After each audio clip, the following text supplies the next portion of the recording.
जुआ न खेलते तो शायद है कि विनाश होता।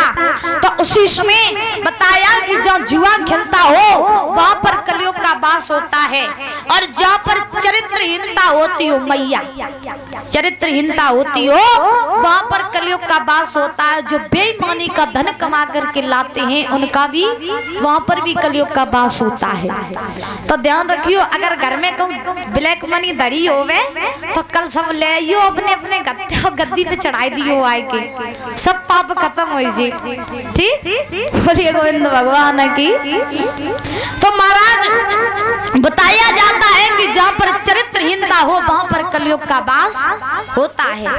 ध्यान रखना, जीवन में माताएं ध्यान दें कि जीवन में पैसा चला जाए तो दोबारा से कमाया जा सकता है। दादा, पैसा चला जाए दोबारा कमाया जा सकता है, अगर मकान गिर जाए दोबारा बनाया जा सकता है, लेकिन अगर जीवन में चरित्र चला जाए तो न तो बनाया जा सकता न खरीदा जा सकता है।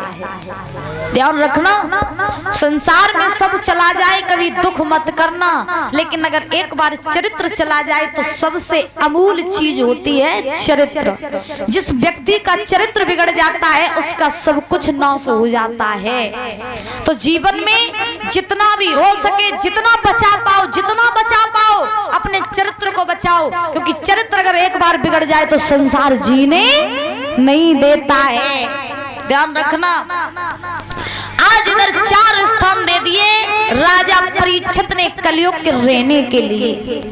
जब 4 स्थान दिए तो परीक्षित महाराज जब 4 स्थान दिए तो कलयुग ने जवाब दिया, प्रभु अब आप जब बताओ कि आपने जितने भी गलत काम होते सो सब स्थान हमें ही को दे दे।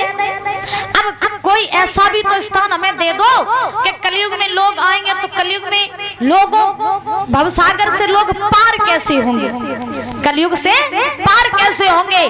तब राजा परीक्षित ने कहा कि हे कलयुग, तेरे आने से एक खासियत होगी कि कलयुग में मनुष्य कितने भी पाप कर लें, अगर एक बार प्रेम से भगवान का नाम ले लें तो तेरे कलयुग से पार हो जाएंगे। इतना कहने पर अब महाराज राजा परीक्षित ने स्थान दिए, परीक्षित महाराज चलने लगे तो कलयुग ने क्या किया कि एक छोटा सा रूप बनाया, और छोटा सा रूप बना करके राजा परीक्षित के मुकुट में सवार है गए। अब जब राजा परीक्षित के मुकुट में सवार हुए तो 88,000 ऋषियों के मन में शंका हो गई। सूत जी महाराज से पूछने लगे, जब बताओ प्रभु, क्या राजा परीक्षित ने ही कलयुग को रहने के लिए स्थान दिए और कलयुग ही उनके मुकुट में सवार हो गया, तो ऐसा क्यों? क्या राजा परीक्षित बेईमान थे, या वो जो मुकुट पहने थे सोने का वो मुकुट बेईमानी का था? क्या कारण है? क्योंकि सोचने वाली बात है दादा, सोचने वाली बात है कि राजा परीक्षित ने कलयुग के रहने के लिए स्थान दिए और वही कलयुग राजा परीक्षित के सर पे सवार हो गया, तो क्या राजा परीक्षित बेईमान थे? तो महाराज सूत जी समझा रहे हैं कि 88,000 ऋषियों, राजा परीक्षित के मुकुट पर जब कलयुग सवार हुआ तो कलयुग जो था वो उनके मुकुट पे इसलिए सवार हुआ क्योंकि मुकुट जो था वो मुकुट जरासंध का था। जो मुकुट पहने थे राजा परीक्षित वो मुकुट जरासंध का था। पांडव जरासंध को मार करके परीक्षित महाराज वो मुकुट लेकर के आए थे, और जरासंध जो था वो बहुत बड़ा पापी था। तब भाई जरासंध को मार करके पांडव उस मुकुट को हासिल करके लाए, और लाने के बाद में अपने खजाने में रख दिया, खुद नहीं पहना। और जब राजा परीक्षित हस्तिनापुर के राजा बने तो महाराज राजा परीक्षित ने वो खजाना खोल करके देखा तो उसी खजाने में उन्हें वो मुकुट मिल गया। तो मुकुट इतना सुंदर था तो राजा परीक्षित ने सोचा कि हम इसी मुकुट को धारण करके रहेंगे। तो वही मुकुट राजा परीक्षित ने धारण कर लिया। जब धारण किया तो कलयुग जानता था कि ये मुकुट एक पापी का है, तभी उसी समय कलयुग ने छोटा सा रूप बनाया, राजा परीक्षित के सर पे सवार हो गया। और जिसके सर पर कलयुग सवार उसका विनाश निश्चित। राजा परीक्षित चल करके परीक्षित महाराज रास्ते में उन्हें बहुत तेज प्यास लगी। जब राजा परीक्षित को प्यास लगी तो सब सोचने लगे कि अब कहीं ना कहीं जल की व्यवस्था तो की जाए। तो राजा परीक्षित एक संत रहते थे जिनका नाम था समीक ऋषि, वहीं पर जा करके उन्हीं के आश्रम में आज राजा परीक्षित पहुंच गए।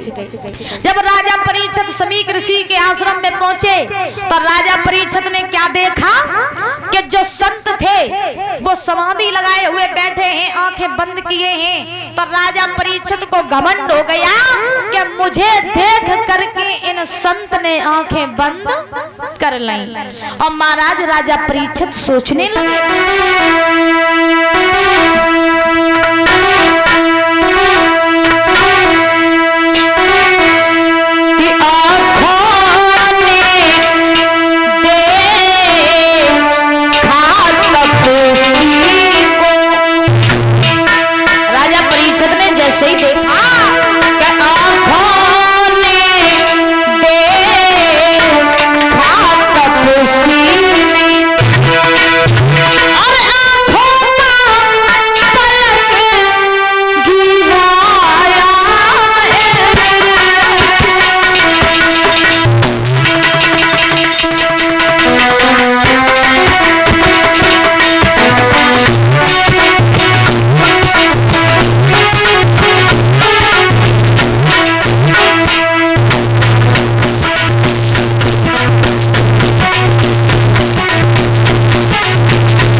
सोचने लगे ना तो मैं काना हूँ, ना क्रूप हूँ, ना संतान हूँ, लेकिन फिर भी इन संत ने मुझे देख करके आंखें बंद कर दी। उसी समय राजा परीक्षित के मन में घमंड हो गया।